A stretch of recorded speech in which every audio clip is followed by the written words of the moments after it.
this Well, from your perspective as a Republican? Sure. Well, I think the first question you have to ask is, why did it happen? I don't think it happened because of guns. I think it happened because somebody who was clearly suffering from severe mental illness had access to weapons that would allow them to carry out a terrible shooting. And the mental illness was encouraged. What's happening, everybody? Welcome to yesterday's news channel, where we watch CNN so you don't have to. On Tuesday's installment of NewsNight with Abby Phillip, the events of the awful shooting in Minneapolis had just unfolded, and while CNN's panel was busy using it as a platform for gun control talking points, Scott Jennings was the only one that brought sincerity and perspective. Anyway, let's watch Scott Jennings show respect to the families and those affected while simultaneously crushing this panel. Let's go. This is about thoughts and prayers right now. These kids were literally praying. It was the first week of school. They were in a church. These are kids that should be learning with their friends. They should be playing on the playground. They should be able to go to school or church in peace without the fear or risk of violence, and their parents should have the same kind of assurance. Bakari Sellers and Scott Jennings are here with us now.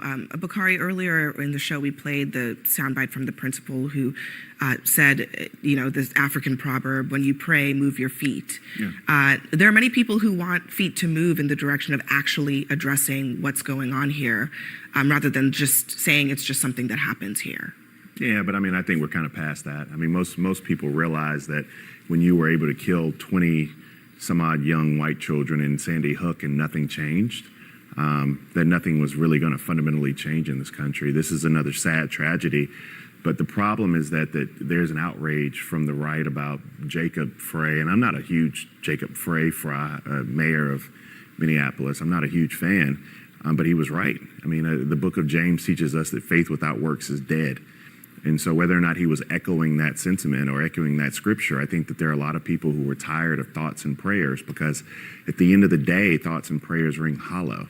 At the end of the day, thoughts and prayers have led us to having more of these deaths, more of these shootings, more of these individuals who were killed inside of churches, inside of schools, in pews. And people who are I shouldn't say adjudicated, but people who have known mental illness are still able to very easily, it looks like, according to the police chief in Minneapolis recently, could just go in and get 3 guns and then use those guns to murder children in a school.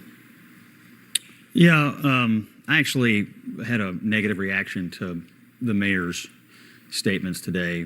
I think it's wrong, frankly, to vilify or attack people of faith. You said thoughts and prayers ring hollow. I think thoughts and prayers are the most solid on days of tragedy for people who live their faith every day. And I think on a day like today, particularly in a church community, there are probably people praying harder for comfort today than they have ever prayed in their life.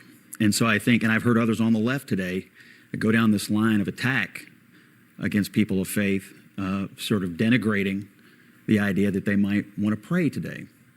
And so I think his statements were misguided. The thing that struck me today, Abby, truthfully, when I was watching this unfold, was that the 2 little ones that died were 8 and 10. I have 7 and 9. Those are my 2 youngest. They turn 8 and 10 in a few days.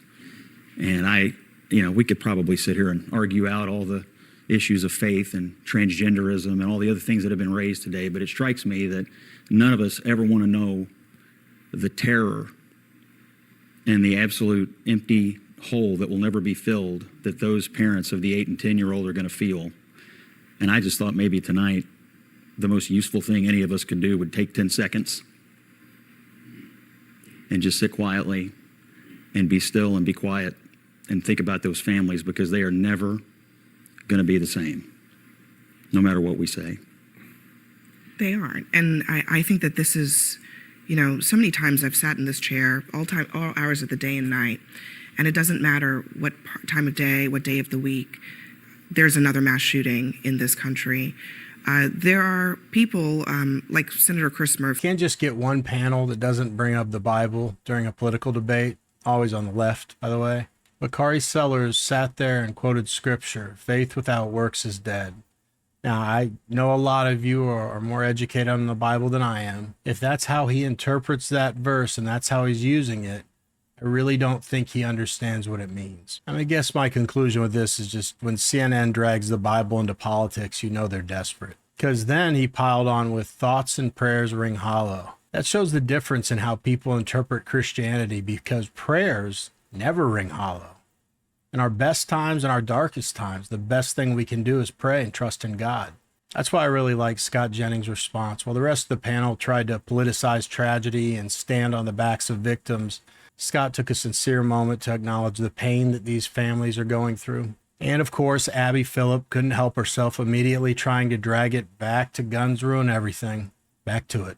More often. That being said, going back to the situation of prayers, I think prayers are important, Scott, but I think people want more than prayers at this point. They're really angry. What are we doing in government? What are we doing in federal government that seems to be pulling back from gun violence prevention, from community safety, and so on? So yes, prayer is important. I pray all the time. I'm praying for those families. But what are we going to do after the prayers? How are we going to come together as a society, as politicians, bipartisan action to be able to protect children? How long will we allow them to be collateral damage due to our ideological difference? Yeah, that's a good question, Scott. What happens after? I mean, what should happen now to stop this from your perspective as a Republican? Sure. Well, I think the first question you have to ask is, why did it happen? I don't think it happened because of guns. I think it happened because somebody who was clearly suffering from severe mental illness had access to weapons that would allow them to carry out a terrible shooting. And the mental illness was encouraged. But Scott, what about people who don't have mental illness? I don't think we can tiptoe around this issue. And when you look at the messages that were written in some of the materials and on the weapons that we've seen, I mean, this person obviously was in a dark place. Obviously. And I want to know, obviously. I'm not sure the government is in that person's life enough to know, but his parents are. But what his about, family is. Scott, what about people who don't have mental illness? We have a huge gun violence issue here in the United States. We lead in gun violence. But the issue today is quite obviously mental illness. And if you take away the mental illness, it still respectfully, leaves I the think guns. the problem is that this issue can't be isolated in a vacuum of today. And I think, to your point, I agree. Mental illness is a cop-out for today, which is also why I believe that, I love how the GOP believes that that's God's only party, right? But you have people of faith on both sides. I don't believe that. We're all God's children, Bakari. There are people of faith on both sides who are giving their prayers, but who also believe that action is required. Because you asked the question, what happens after the prayers? Well, in this country, what happens after the prayers is that there's another shooting. And the problem is, it's the damn guns. Like there is a mental health problem in this country. I have a CWP. In fact, I took my CWP class with Governor Nikki Haley. We sat beside each other. We went shooting together. That is not foreign in South Carolina. I believe in that amendment and that right. However, the accessibility of weapons is something we have to deal with. Mental health resources is something we have to deal with. And the fact that people get killed in churches, whether or not it's June 2015 in Charleston, South Carolina, or whether or not it's kids in Minnesota who get killed as a person of faith, it should shake your faith to the core that people are getting gunned down in churches. So now Bakari is saying that my faith should be shaken to the core that children were gunned down. Here's yet another way where we clearly see the difference in how we interpret our relationship with God. My faith, Bakari, is unwavering. There's nothing anyone could do to me or anyone else that would shake it.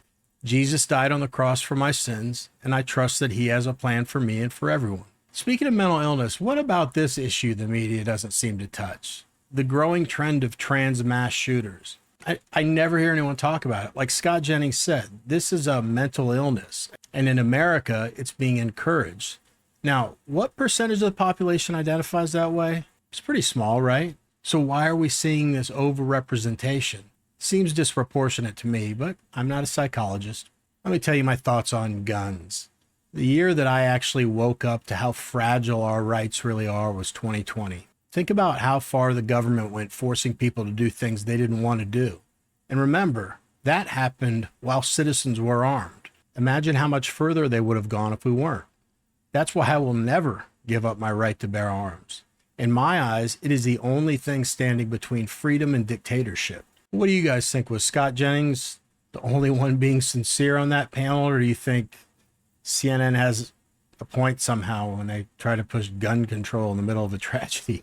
Let me know in the comments. Anyway, that's it for this video. No announcements other than to say, if anyone watching is affected or has family or friends that were affected, I am sending my prayers out to you and to everyone touched by the tragedy in Minneapolis. It's probably a good reminder for all of us to maybe hug our loved ones just a little bit tighter and trust in God, and we'll all be okay. See you guys.